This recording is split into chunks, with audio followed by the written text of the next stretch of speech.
Assalamualaikum warahmatullahi wabarakatuh. Alhamdulillahirabbil alamin wassalatu wassalamu ala asyrafil anbiya'i wal mursalin sayyidina Muhammadin wa ala alihi wa sahbihi ajma'in. Selamat berjumpa lagi sahabat-sahabat dan teman-teman semua dalam program kita belajar membaca Al-Quran langsung dari ayat-ayat Quran tersebut berserta dengan petunjuk-petunjuk hukum-hukum tajwid yang terdapat di setiap suku kata, setiap kalimah, antara kalimah dengan kalimah dalam ayat yang kita baca kali ini. Kita akan membaca ayat 4 dan ke-5 iaitu surah An-Nisa. Kita masih membaca dalam juzuk yang keempat, tetapi kita membaca ayat yang keempat iaitu surah An-Nisa. Dengan itu, sebelum kita memulakan pembelajaran kita, saya berpesan supaya semua subscriber tolong share dengan kawan-kawan yang lain. Ajak kawan-kawan yang lain sama-sama turut belajar bersama. Mudah-mudahan dengan perbuatan saya mengajar, sahabat-sahabat belajar dan mengajar orang lain belajar, kita diperolehi rahmah. Iaitu diperolehi rahmah serta keberkatan daripada Allah SWT. Serta mendapat makfirahnya, itu pengampunannya. Di dalam majlis ilmu, walaupun kita menjalani majlis ilmu ini melalui media massa. Okey, insyaAllah. Kita mulakan pembelajaran kita. A'udzubillahi minasyaitonirrajim. Bismillahirrahmanirrahim. Kita berada dalam muka surat yang ke-77. Kalau siapa yang buka Al-Quran dan boleh catatkan hukum-hukum yang terdapat di setiap kalimah yang ada. Baik, pertama kita berjumpa kalimah wa, kemudian atun. Baik. Di sini hamzah menjadi huruf alif, kita baca dengan mak badal, dua harakah. Kerana wa itu dan, iaitu walaupun dia satu huruf, dia adalah mewakil satu kalimah. Kemudian atun, itu nun bertasydid di sana. Sebelum itu kita mesti idgham syamsikan huruf suku kata tu itu dengan nun yang bertasydid. Nun bertasydid kita baca dengan wajib bergunah, yang ini kita idgham syamsi kan. Sebab nun itu adalah huruf syamsiah. Dapat, okey. Baik, perhatikan saya duduk sebelah kiri jadi nampak. Baik, perhatikan. Wa atun nisa. Baik, perhatikan sin alif di atas. Suku kata sa itu dibaca, jadi suku kata tun itu dibaca dengan wajib bergunah. Kemudian ni, suku kata ni, lepas tu suku kata sa. Sa itu, perhatikan ada gelombang, dibaca lebih daripada 4 atau 5 harakah. Lebih daripada 2 harakah, itu kita baca 4 atau 5 harakah dengan hukum apa? Iaitu alif, huruf mat bertemu dengan hamzah dalam satu kalimah, iaitu mat wajib muttasil. MWMT, kalimah suku kata harakatnya 4 atau 5 harakat. Kemudian suku kata a, okey. Itu satu harakat saja. Kemudian kita jumpa kalimah saduqatihinna, hinna. Di sini qa saja. Suku kata qa itu ada alif kecil, itu menunjukkan dia dibaca dengan mat asli. Biasanya lazimnya apabila ada alif kecil dalam Al-Quran menunjukkan huruf sebelumnya, seperti di sini qaf itu adalah baris di atas, atau apa saja huruf ada alif kecil ini menunjukkan dia mesti baris di atas. Jadi saduqatihinna. Baik. Hin itu suku kata hin itu dibaca dengan wajib bergunah. Kemudian kita jumpa kalimah nihlah. Nihlah. Jadi ada huruf jim di sini kita wakaf sebab kita baru belajar. Kalau kita wakaf kita baca nihlah. Kalau kita wasal sambung bacaan, kita kena baca nihlatan fa'in. Baik. Fa. Tanwin bertemu dengan fa itu kita baca dengan fa hakiki kalau kita wasal. Tapi kita wakaf saja di sini. Okey. Bunyinya nihlah. Okey. Selepas itu kita pergi kepada kalimah. Nampak saya? Tak nampak? Okey, saya duduk sebelah sini pula. Selepas itu kita jumpa kalimah fa'in tibana. Fa'in. Baik. Nun sukun bertemu dengan kalimah iaitu tibana, kita baca dengan fa hakiki. IHQ, fa hakiki. Jadi berapa harakat baca? Dengan dengung 2 harakat. Jadi kita baca fa'in, patut ada baris atas.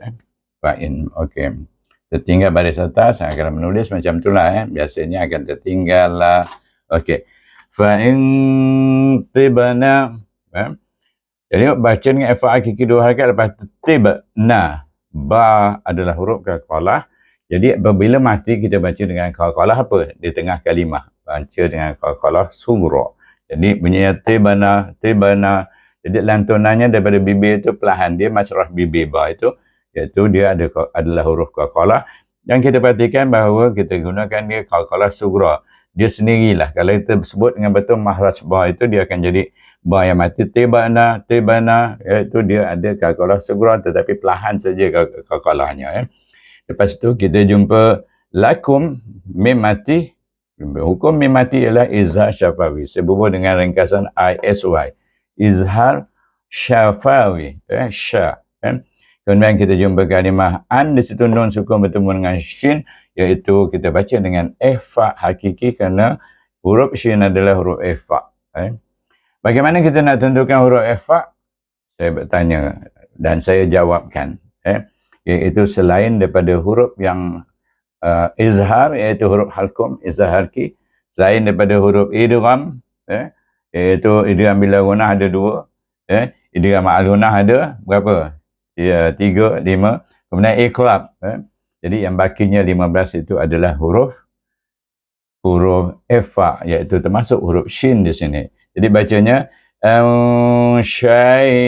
syai dibaca dengan lin, shin bertemu dengan ya. Ada ya, ada tanda mati, iaitu syai mesti ada baris atas. Jadi tertinggal juga baris atas. Okey. Syai'in. Okey. Dapat. Syai dibaca dengan lin, kemudian perhatikan tanwin, dibaca dengan apa? Tanwin perhatikan dia bertemu dengan apa? Huruf mim. Maka kita baca dia dengan in ini, tanwin amzah tanwin ini dengan idgham ma'al gunnah, IMG, idgham ma'al gunnah, G. Gunnah dua harakat, iaitu kita baca syai'im minhu. Min pula nun sukun bertemu dengan ha, huruf halkum, baca dengan izhar halki. Saya bagi ringkasan IHL, izhar halqi. Jadi baca dengan jelas satu harakat saja, jangan didengungkan. Minhu nafsan. Baik. Selepas kita jumpa kalimah minhu, terus sambung. Hu nafsan. Baik. Tanwin sekali lagi berjumpa dengan huruf fa, huruf fa. Jadi kita baca dengan fa hakiki dua harakat dengan dengung. Lepas tu kita jumpa kalimah fakuluhu. Lu itu yang dibaca dengan mad asli, dua harakat suku kata lu, sebab waw sebelumnya baris depan. Okey. Kita berjumpa kalimah baik. Di sini ni adalah huruf mad asli, tetapi dia bertemu dengan hamzah dalam satu kalimah. Kita baca dia, ya bertemu dengan kalimah, dia kan bukan mad asli, jadi tak jadi mad asli sebab dia bertemu dengan hamzah. Kerana itu kita baca dia dengan mad juga, tapi mad wajib muttasil, lebih daripada harakat mad asli dua harakat, maknanya 4 atau 5 harakat. Jadi bunyinya okey. Tanwin bertemu dengan mim, kita baca dengan idgham ma'al gunnah seperti tanwin bertemu dengan mim di sini. Sama aja, iaitu hukumnya idgham ma'al gunnah dua harakat dengan dengung. Baik. Lepas itu kita jumpa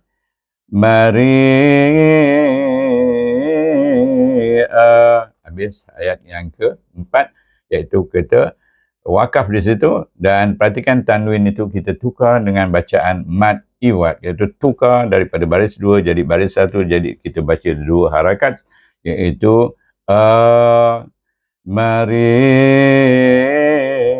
ari itu dibaca dengan mad wajib muttasil 4 atau 5 harakat, sebab ia bertemu dengan hamzah dalam satu kalimah. Selesai kita ayat yang keempat. Kita sama-sama baca daripada ayat yang keempat.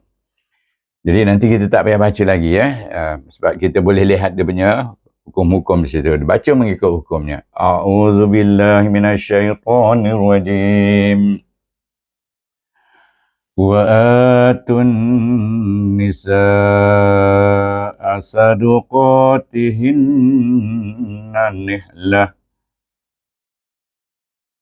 فإن طبن لكم عن شيء منه نفسا فكلوه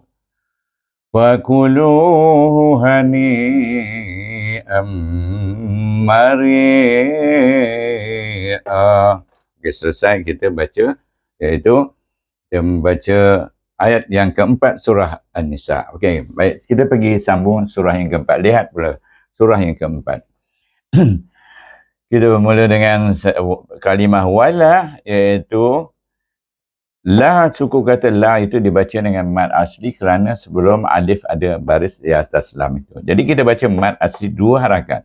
Wala, kemudian tam baris depan itu, iaitu suku kata tu itu tak boleh baca tu, tetapi digabungkan dengan hamzah yang mati, bunyinya tu. Dari ta pergi ke mahraj hamzah pangkal halkum, pangkal halkum, jadi bunyinya tu, tus. Baik, tu, tus. Kenapa saya baca tus? Sebab ta baris depan ni, ta waw itu, suku kata tu itu bertemu dengan alif lam syamsiah, sin yang, iaitu sin yang bertasydid. Jadi kita baca dia terus masukkan idgham syamsi. Idgham syamsi kan, iaitu dipanggil idgham syamsi, idghamkan suku kata tu itu dengan sin, suku kata sin. Jadi tus, tus sufaha, satu saja. Baik. Apakah hukum yang terdapat di sana selepas kita idgham syamsi? Iaitu ha ni ada tanda gelombang, perlu dibaca dengan apa? Ha alif bertemu dengan hamzah dalam satu kalimah dibaca dengan mad wajib muttasil 4 atau 5 harakat. Jadi kita baca dia tu tusufaha, ha dekat sini. Pangkal halkum hamzah bertemu juga sama dalam mahraj yang sama. Gitu, situ juga. Selepas kalimah tersebut, iaitu tu'tus sufaha, dia jumpa amwalakum. Baik. Am tu dibaca mim mati, baca dengan izzah syafi, tutup bibir. Betul? Terbuka mulut, jadi tutup bibir. Daripada terbuka tutup bibir jadi am. Kemudian wa di situ, wa bila baris atas dah tentu bunyinya wa, tetapi ada alif kecil, kita panjangkan bunyi wa itu, wa lakumu. Baik, mu itu suku kata mu di sini, mim. Atas mim itu ada bunyi suku kata dia, bunyi mu. Digabungkan dengan alif lam syamsiah, iaitu lam bertasydid di sana. Kita masukkan idgham syamsi, mul bunyinya. Kemudian lati, ti itu dibaca mad asli. Kenapa? Sebelum ya ta itu baris bawah. Jadi mad asli 2 harakat bacanya. Kemudian kita jumpa kalimah ja'ala. Ja'ala bertemu dengan nama Allah, maka sekali lagi kita idgham syamsikan lam dengan alif lam jalalah tu, alif lam syamsiah, lam itu huruf syamsiah. Dalam lam jalalah itu, maka kita idgham syamsikan dia dan kita baca dengan tebal sebab lam baris di atas. Ja'alallahu lakum. Baik, kum di sini suku kata kum dibaca dengan izzah syafawi. La itu baris atas, la. Lakum. Lepas tu qiyamau. Baik. Suku kata ki, suku kata ya. Suku kata ya ada alif kecil, baca mad asli 2 harakat. Kemudian tanwin bertemu dengan waw, kalimah yang berbeza, iaitu kita baca dia dengan idgham ma'al gunnah, iaitu mawar. Waw itu dia wasalkan dengan huruf ra yang mati, bunyinya war, tebal. Zuqu, ku pun mad asli, sebab selepas qaf baris depan itu, ku itu ada waw, panjang kan bunyinya. Warzuquhum, mim mati, baca dengan izzah syafawi. Sebab tu kita jumpa kalimah fiha, fi sebelum ya baris bawah mat asli, kemudian ha juga mat asli. Jadi kita baca fiha, okey. Dan kita sambung dengan lepas fiha mat asli waksuhum. Waw di hamzah wasalkan dengan kaf yang mati, bunyinya waksu. Kaf itu adalah huruf hamas, bunyi wak, keluar angin, waksuhum. Su mat asli sebab dalam suku kata su itu, iaitu baris depan tu su ada waw, baca dua harakat panjangnya. Suhum satu harakat saja, mim mati baca dengan izzah syafawi. Okey, dapat? Saya ke sana dulu sebab tak nampak muka saya nanti kan, bila saya sebut tak nampak. Habis hum situ kita jumpa wa kulu, khu selepas qaf baris depan itu ada waw, jadi bunyinya panjangkan bunyi ku. Qaf depan khu dengan istidlak bunyinya wa kulu. Lu pun sama juga, selepas baris depan tu ada waw, panjangkan juga dua-dua, jadi dengan hukum mat asli. Wa kulu lahum, hum mat izzah syafawi. Kemudian kita jumpa kau baris atas, kemudian waw itu tanda mati, menunjukkan dibaca dengan lin. Kau, kemudian tanwin bertemu dengan mim, baca dengan idgham ma'al gunnah dua harakat. Lam, qawlam ma'rufa. Baik. Ru dibaca dengan mat asli, dua harakat. Selepas bunyi suku kata ru itu ada waw, jadi kita panjangkan bunyi ru itu. Ma'rufa. Baik. Sini tanwin, fan bunyinya. Tetapi oleh kerana kita wakaf, kita tukar dia kepada mat iwad. Hukumnya mat iwad, mi, dua harakat. Iaitu rufa, ma'rufa. Jadi ada satu fa itu. Okey, itu saja ayat yang kelima, kita baca sama-sama. Saya ada di sebelah kanan, perhatikan. A'udzu billahi minasyaitonir rajim. Wala tu'tus sufaha'a amwalakum wallati ja'alallah ja'alallahu lakum qiyaman warzuquhum fiha waksuhum wa qulu lahum qawlan ma'rufa. Jadi itulah cara membacanya lebih kurang. Jadi mengikutkan hukum panjang pendeknya, ada yang panjang-panjangkan, yang dua-dua kan, yang satu-satu kan. Misal kata sini satu-satu lakum, terus begitu. Kalau di sini ada satu, dua, sini dengung dua juga. Qiyamau, terus masuk dengan kalimah yang berikutnya, iaitu dengan hukum idgham ma'al gunnah, iaitu dengan dengung. Okey, jadi itulah saja bacaan kita, ayat yang ke-5, 4 dan 5. Selesai pembelajaran kita, iaitu perkongsian kita, ilmu kita pada hari ini, surah yang ke-4 dan ke-5, surah An-Nisa. Dengan itu saya sudahi dengan wabillahi taufiq wal hidayah. Wassalamualaikum warahmatullahi wabarakatuh. Sampai berjumpa dalam siri yang berikutnya.